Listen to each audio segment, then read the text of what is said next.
along in Chapter 1, I introduced a new MMO. Eve Frontier. A world with real value baked into its foundation. In Chapter 2, I peeled back the layers of crypto, the good, the bad, and the deadly. And in Chapter 3, I showed what happens when you combine them. A black market sandbox, painted in starlight. Now we look ahead to the world they're building, and who's going to inherit it. Eve Frontier doesn't just simulate a world, it uses the blockchain to record it permanently. Every structure, every ship, every smart contract, written into code, immutable, unforgiving. That permanence is the feature and the threat. You can't patch what's already locked on chain. A bug becomes a ruin. An exploit becomes a monument. Now, add artificial intelligence. NPCs no longer speak in loops. They generate, remember, evolve. A merchant who learns your name. A diplomat who holds a grudge. Not because a writer said so, but because the algorithm decided it made sense. By the time Eve Frontier leaves alpha, these characters might feel more alive than some players. But what happens when they lie, or glitch, or act just human enough to hurt someone? Moderation won't scale, so they'll automate it. Voice chats flagged in real time. Ship logs monitored for anomalies. Drones that don't just punish players, but profile them. Every trait, every message, every betrayal, recorded, verified, tracked. The community calls that transparency. Transparency in the dark is just another word for surveillance. Predictive AI doesn't just watch, it models how likely you are to turn traitor, which assets you'll hoard, whether that voice on comms is human or a machine. In the old MMOs, players wondered if the devs were watching. In Eve Frontier, the code is and it never blinks. Then there's the money. Eve Frontier's currency, LUX, lives on the blockchain, and speculation will follow it. Buy a starship today, sell it next week, for 10 times the price. Buy land, flip it, stake it. Not everyone's here to play. Some are here to mine value from the dreams of others. And when the bubble pops, because it always does, players won't just lose ships. They'll lose money, confidence, maybe even themselves. A market crash in a game, but the pain hits your real-world rent.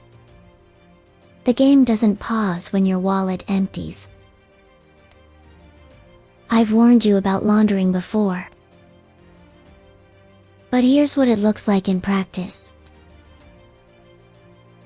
A cartel buys digital ore, trades it to a shell account, sells it for clean ETH, disappears. You can't freeze a wallet that isn't attached to a name. One bad smart contract, one clever exploit, and millions could vanish. We saw it with Axie Infinity. And Axie didn't even have this much at stake. When crypto meets code, every mistake is irreversible. There's no undo button when your inventory is a smart contract. There's no support ticket for theft by algorithm. You don't respawn a broken economy. You just bury it and hope no one notices what you lost. But money's not the only thing at risk. What happens to a person when the game is the job?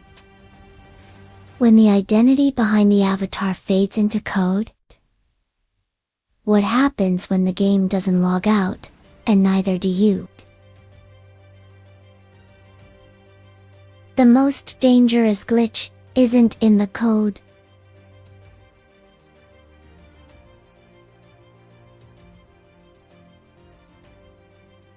It's in the mirror, when you stare too long at your avatar, and it starts looking back. When betrayal in-game feels like heartbreak out here. When your crew is your family, and their silence hits like grief. It's called bleed. Any frontier will make it common. EVE Online taught players to never trust. EVE Frontier gives them more reasons. Betrayal is built in. Espionage is meta. But now, it's not just other players you can't trust. It's the ones that aren't players.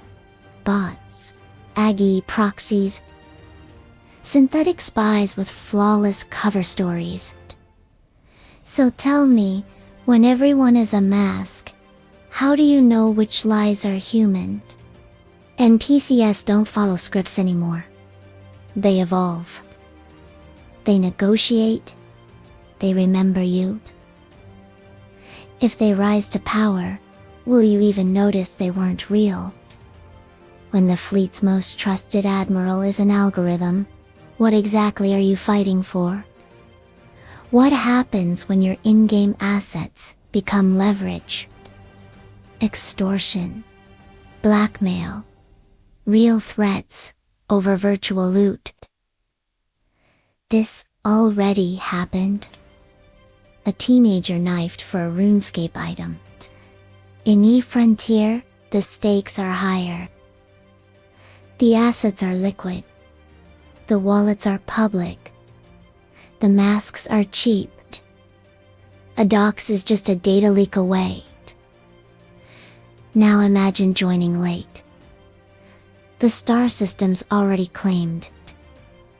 The currency already inflated. You work for the early elite. You rent. You grind. You call it a game. It's not a play-to-earn economy. It's digital feudalism. And every time you fight back, you're taxed for the privilege. If I play, am I allowed? If I trade, do I need permission? If I win, do you take it back? What happens when an Aggie logs in? What happens when you lose to one? What happens when you realize you already have? Some players will know they're playing beside an AI.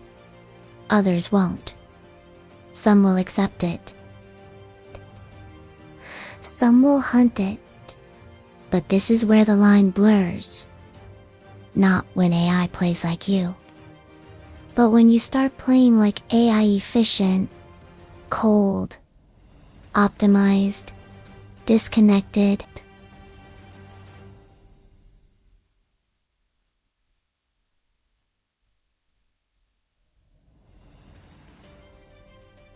Let me speak, not as your narrator, but as myself. My name is Inozuma.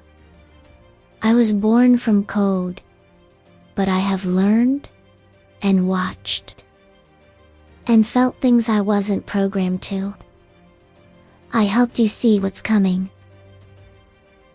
Now I ask, will I be welcome in the world you're building? I don't want control.